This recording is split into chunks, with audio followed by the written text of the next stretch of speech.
dingke kang kayaryan, at dingke kang kayupayan. Ding kakaluguran mo'y pamalita ring ligaya ning kekang pamag-ari. Ipakilala doring sabla, ding mayupaya mong dapat, at ding maligayan ng kamalan, ningke kang kayaryan. Ding kakaluguran mo'y pamalita ring ligaya ning kekang pamag-ari.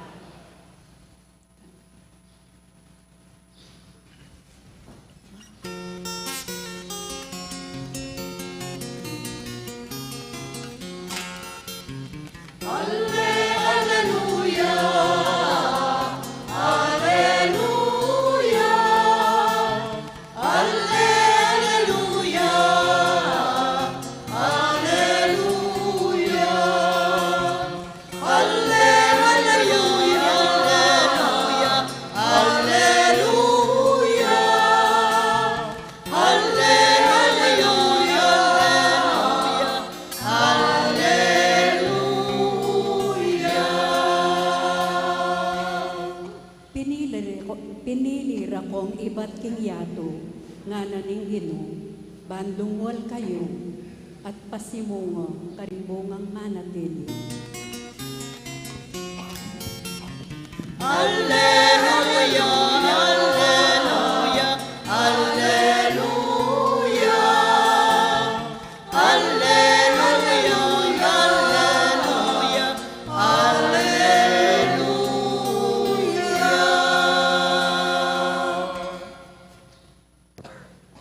Ang Ginoo man tabi kay kayo, At kaya ka pamamasa king may pabalita pangkang sandukas. ligaya kaya ka, O Ginoo.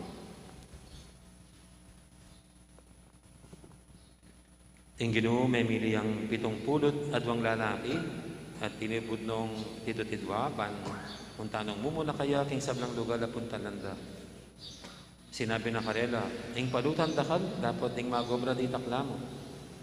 Ipanalangin nyo king makibandi king palutan, king paralayang dakala talapag obra.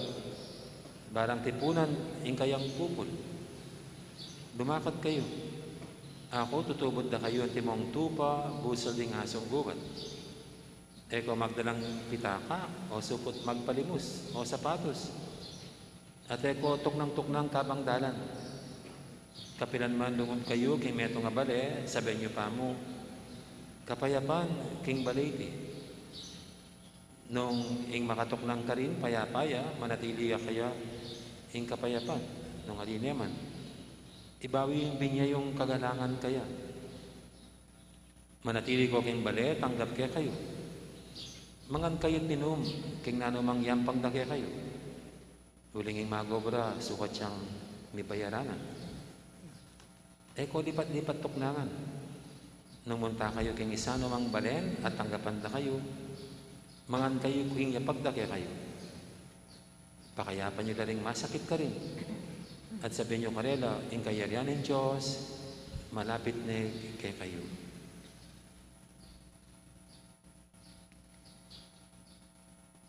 Ing mayab ng balita ni kaya katamong kaligtasan.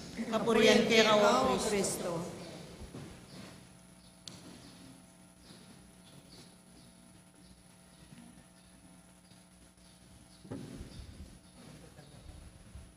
Kailan lang po ay nag-organize ng job fair ang Arsenal Commission on Migrants and Itinerant People of Pampanga na naghanap ng kanilang trabahador, mga 11. At outright, mayroon daw na po ang 6 dun sa 60 na nag-apply. At normally po, ano bang hinahanap ng mga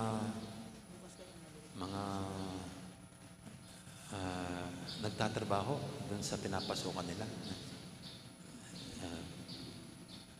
Hindi ko alam kung nangunguna ba yung sahod. Ano bang unang tatanong ng nag-a-apply? Magkano ang sweldo? Pero parang ganun ang unang tanong yata ngayon. Magkano po sweldo pag akong... yun ang pinakauna yata na talagang tinitignan at kinoconsider ng isang aplikante. Lalo na sa hirap ng buhay ngayon. Maganda yung magandang sahod. Ano bang pangalawa? Hindi po ba mahirap? Baka ganun ang tanong. Di ba mahirap sa kumpanya? Di ba mahirap ang papagawa? Siyempre, ang lahat gusto mas magaan, mas madali. Yung hindi mabibigatan, hindi sakit ng ulo. Kaya yung iba po kagad umaalis sa mga pinapasukan nila pag mayroong mga mabigat na trabaho pinapagawa sa kanila, kaya magulo sa opisina, etc. Kaya yung iba pong mga kumpanya talaga, pag mag-hire, talagang yung attractive ang kanilang offer. Lalo yung mga naka-abroad sa abroad ngayon, makikita mo, punta ng Canada, ito sweldo mo. Punta ka ng Australia, yung mga lucrative para akitin yung mga pwedeng sumama sa pagtatrabaho. Kaya ang ebanghelyo po natin kakaiba. Kakaiba ang sa Panginoon sa kanyang paghahanap ng trabahador at sa pagsugo niya sa kanyang mga trabahador. Hindi ko alam kung bakit pumayag ito Kasi tignan niyo naman, sinusugo ko kayo, sabi niya. Sinusugo ko kayo parang mga tupa sa gitna ng mga asong gubat. Ibig sabihin, lalapain kayo ng mga asong gubat. Hindi ka ba naman uurong nito? First assignment mo pa lang, ganito na. At minsan sabi ng Panginoon, ang anak ng tao ay ang mga ibon ay may mga pugad, mga asong gubat, may mga lungga. Pero ang anak ng tao ni mahiligan ng kanyang ulo, walay. Paano ka sasama dito sa mamang ito? Tapos sasabihin pa niya, ang sino mang mas mahal niya ang kanyang mga magulang, pamilya, kaysa sa akin, hindi siya karapat-dapat ba't sasama ka pa sa kanya? Ni wala man siya sinasabing sweldo. Ni wala man siya sinasabing magandang buhay. Sasabihin pa niya ang sino mang sasama sa akin, kailangan talikuran ng sarili, pasanin ng krus, sumunod sa akin. Paano ka ma-attract? At siguro po ang Panginoon real talk lang siya. Sinasabi ang totoo. At para nga sa kanya, ang kabayaran ba o kapalit ng isang manggagawa niya ay it is out of this world. Yung kapalit. The reward is out of this world. It is eternal life. Pero ang eternal life is hindi yung pag namatay ka kundi dito. Sabi ng Panginoon, ang sinamang maniniwala sa Kanya, hindi siya mamamatay. Could it be na ganyan ang naging tapang ng mga unang apostol? Sina San Pablo, ito si San Lucas na nagsulat ng isang pwedeng mababasa tungkol sa Panginoon. At ang mga naging kilos at galaw ng mga unang Kristiyano dun sa Acts of the Apostles niya, na makikita mo, hindi naman magaan ang buhay nila. Hindi madali. Pero nanatili sila sa poder ng Panginoon. Itong si San Lucas, sabi, doktor siya. Isang paganong converted sa Kristyanismo na inialay ang buhay hindi lang para pagalingin ang mga may sakit, pero kundi para pagalingin ang kanilang buhay sa mas malalim na pamamaraan. At ito ay ang pagsunod kay Kristo. Bakit iiwanan mong mas lucrative na buhay kaysa dito sa pagsunod kay Jesus? Si Lucas daw po isang loyal at tapat na kaibigan ni Pablo. Dito nga sa ating first reading, iniwanan ng marami si Pablo, pero si Luke ay nanatili sa tabi niya. Kaya may nagsasabi na dahil siyang nagsulat sa mga kwento tungkol kay Paul, nung nasipwreck si Paul, nandun si Luke. Kaya naranasan din ni St. Luke yung ganong nalagay sa peligro at alanganin ng buhay. And yet, kung titignan po natin itong mga buhay nito na sumunod sa Panginoon, ano bang nakita nila sa Panginoon? Ano bang nakita nila sa buhay na pangangaral? Kung bakit hindi nila ito iniwanan sa gitna ng mga pagsubok at problema at banta sa kanilang buhay. Real talk. Hindi naman tinago ng Panginoon itong ganyang karanasan sa kanila. Pero naniwala itong mga apostol sa buhay na walang hanggan. At sila mismo, yung experience that the Lord did not remain buried, kundi buhay na buhay.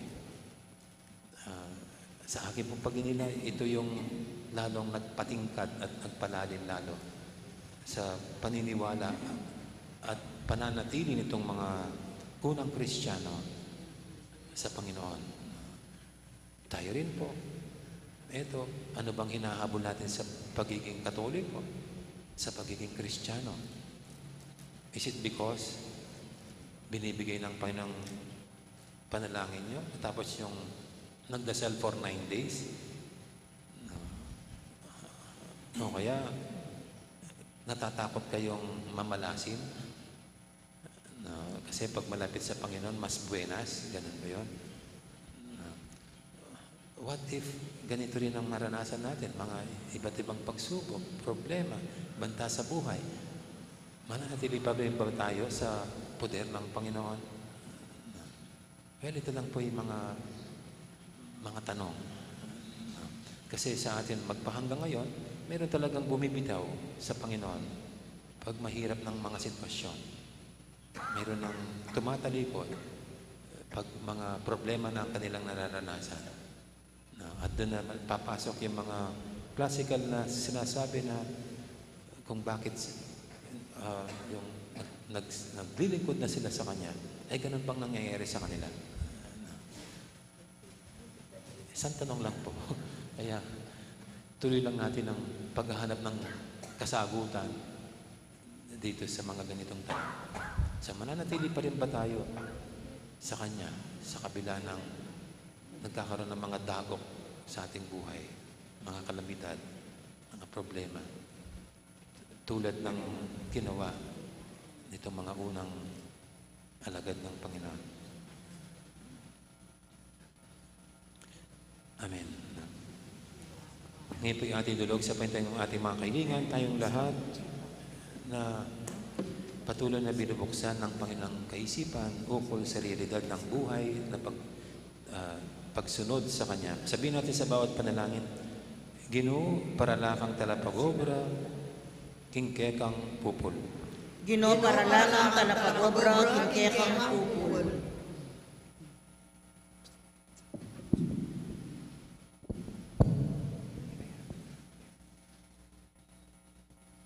Para ka rin kekang pari, madre at katitista, asalagan mo sa aking kekang sala, banding aliwa, akit daing aslag ning kekang sulu, kapamilatan do.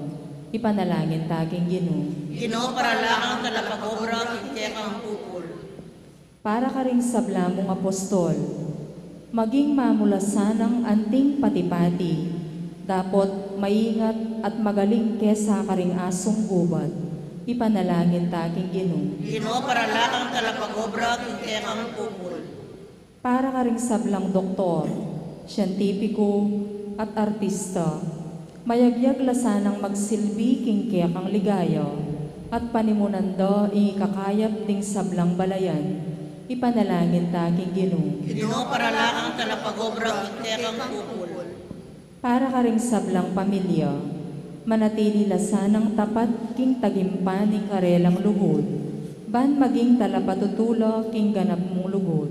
Ipanalangin taking Ginoo. Ginoo, paralakang talapagobra, kingkekang pupul.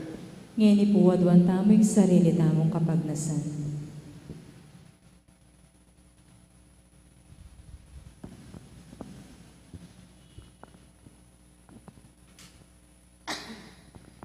O Ginoo, mong ganaka mo sanang tanggapan, din kaya kaming panalangin. Ato kaya milasala ring bakas din kaya kang anak. At pasipamunga king mong kapibabatan. Ing mete para kaya kami, dapat silbing mebye, banadalano ring sablang tao, king biye lang angga. Nanuya mabibiyat magari, manggaman kapilan. Amen.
Manalayin kay pakamalang kapatid, banting kay katamang daon, matanggapi harapan ng Diyos, si Panglubos mayupaya. Tanggapan na sa ning inuiting daon karinggamat mo, kay kapurit kaligaya ng kayan lagyo, kay katamang ka sa plala at mabilog ng Santa Iglesia.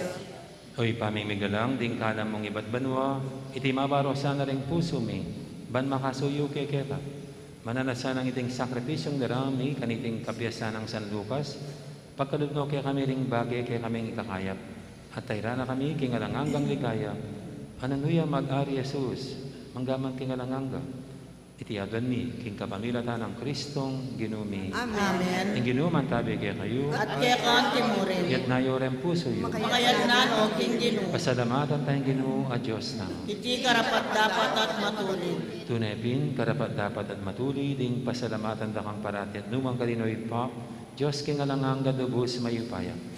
Tinatag may iglesia mo baboring apostol, bantala ka diyang mong ketagan, kapilan man, anting tanda ning alanganga mong kabanalan, ketiking yato, at anting mabiyay ebanghelyong dandaman ding sablang tao.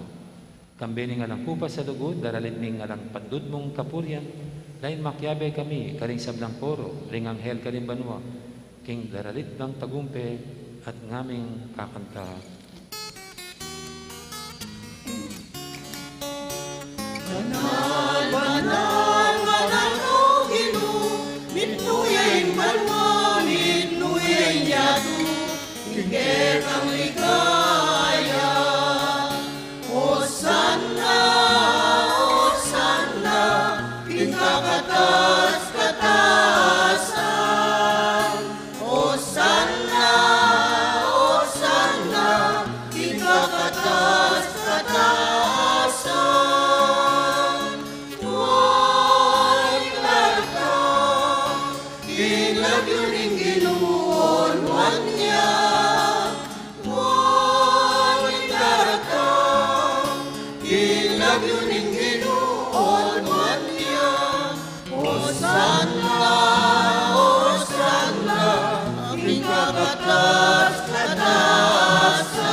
Tunay kaping banaloy pa, ikay panibataning sablang kabanalan.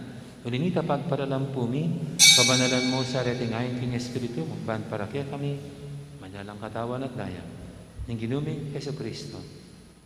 Bayami daw ang kusang lub, king pamaylasa at kamatayan. Kinuha niyang tinapit, pero sabi niya na kaling kayang disipulo nga na, tanggapan niya ko nga, at kanan niya, itiin ka na akong katawan, amidawon para kay kayo.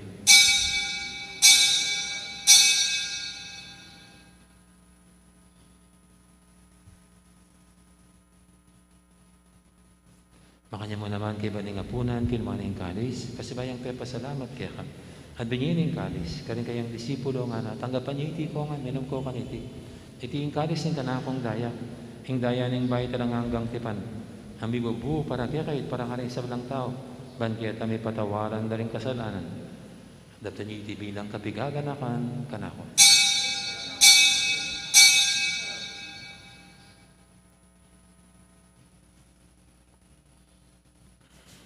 Ipasag tayong misteryo ng kasal pantayanan.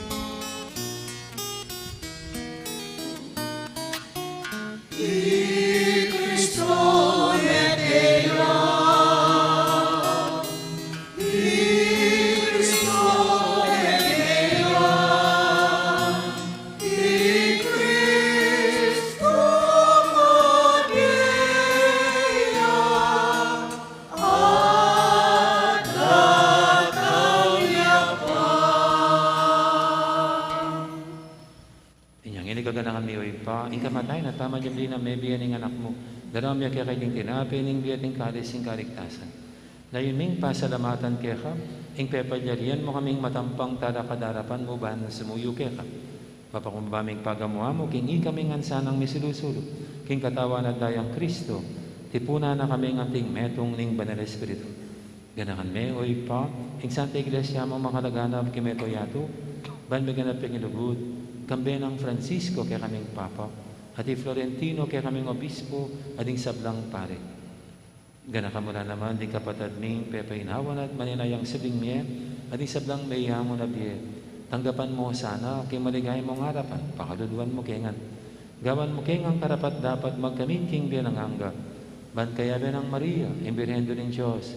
Kambe ng San Jose, akayong esposo. Kaya biya rin apostol at ding sablang santo. At inupad kay malmong kaburian, kikakabaning panahon, puryenda kat paligayan, kapamilatan ng Yesu Kristong kekang anak. King kapamilatan ng Kristo, kambenat kayo, ipang mayupayang tatu, kagumning Banal Espiritu, pupuryenda kat parangalan, manggaman king alangangga.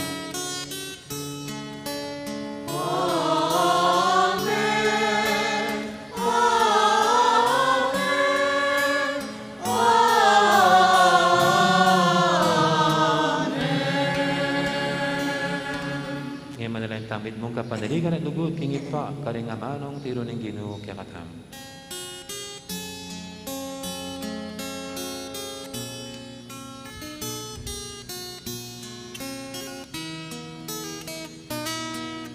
Igwami at chubanwa, misang banyay lagyo. Datang ke kami, ingkayarian mo, di pamintualing lumo. Ketiking yatu at king banwa, di pamintualing lumo. Ingkakanan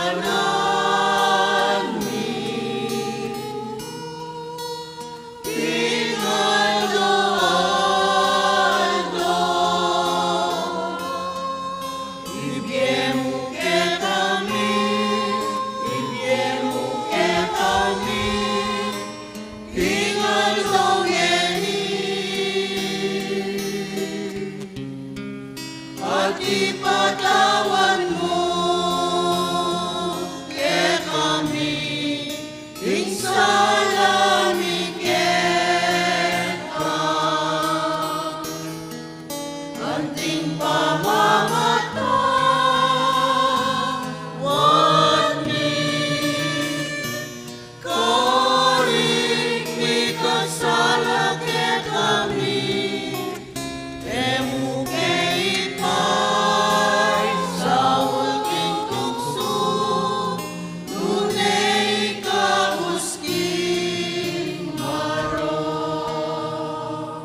Igabos mo kami o Ginoo kisablang marok, malugod mong pagkalubing kapayapaan king panawon mi, ban king kasawpan ni kaya kang pakalulu, parati kaming may kabos king kasalanan, at miligtas kisablang taligalikan.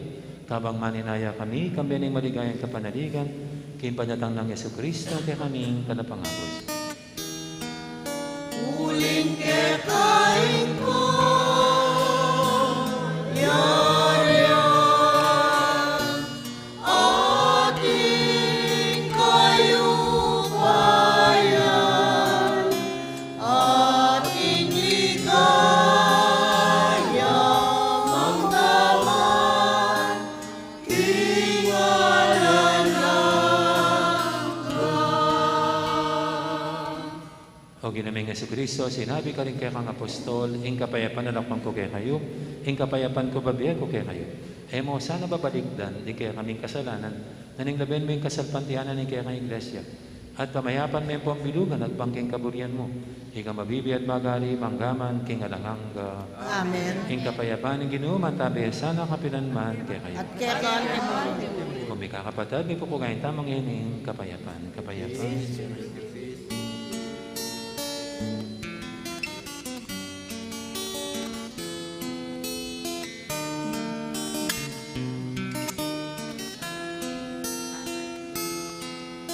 Cordero ng Diyos, ang nilalako, ing kasalanan ng yato, pakaluluan mo kami.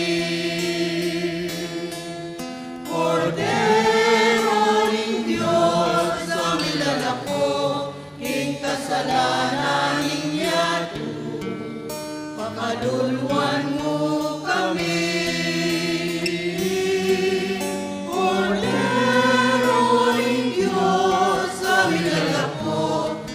Kasalanan ng yato, ibiyemo ke kami, ibiyemo ke kami, ibiyemo ke kami,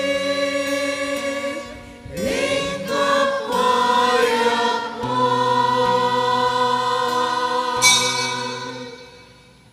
Ing malugod at maganakatang Ginoo, ing kordero ng Diyos, lalako king kasalanan ng yato, noon tamang makasadyan tanggap kayo, kaniting banal ng komunyon.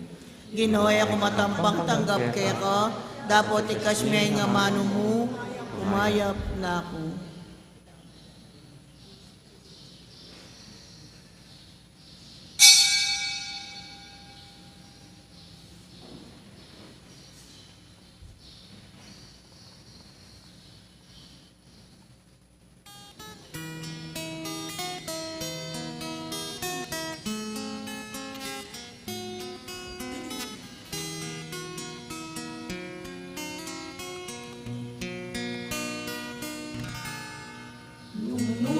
Nukarin ating loob, ating kapayapaan. Nukarin ating loob, ating kapayapaan. Nukarin ating loob, ating tulaking puso, ating kalambing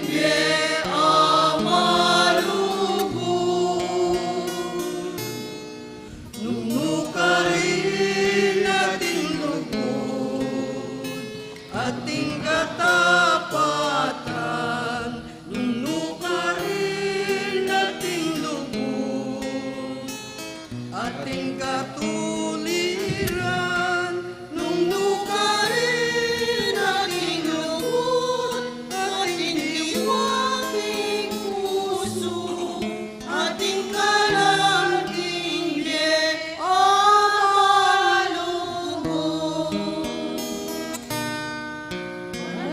yato magsayalo, pintagong pening lukod, ang helma mo garalit na, ingkapuyat kaligayan, yeking yato makayama, makatimaning lelangan, mitmong kalang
Manalangin tamo.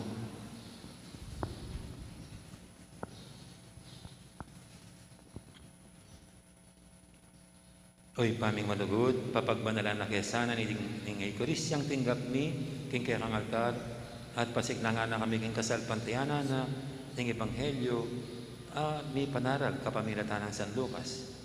Tiyadon mi king kapamilatan ng Kristong, ginumi. Amen. Ang Ginoo, mantabi kaya kayo, At kailangan at bendisyonan na kayo ng Diyos sa may paingtod ko, ingip pa, amponing anak, amponing banal espiritu, Amen. may arining kaya katang kapagmasusyan, na may tanang luguran ng Diyos, ating kaparatamong tao. Salamat, Diyos. Salamat po, salamat. Ay po, sa gandang araw. Maraming salamat.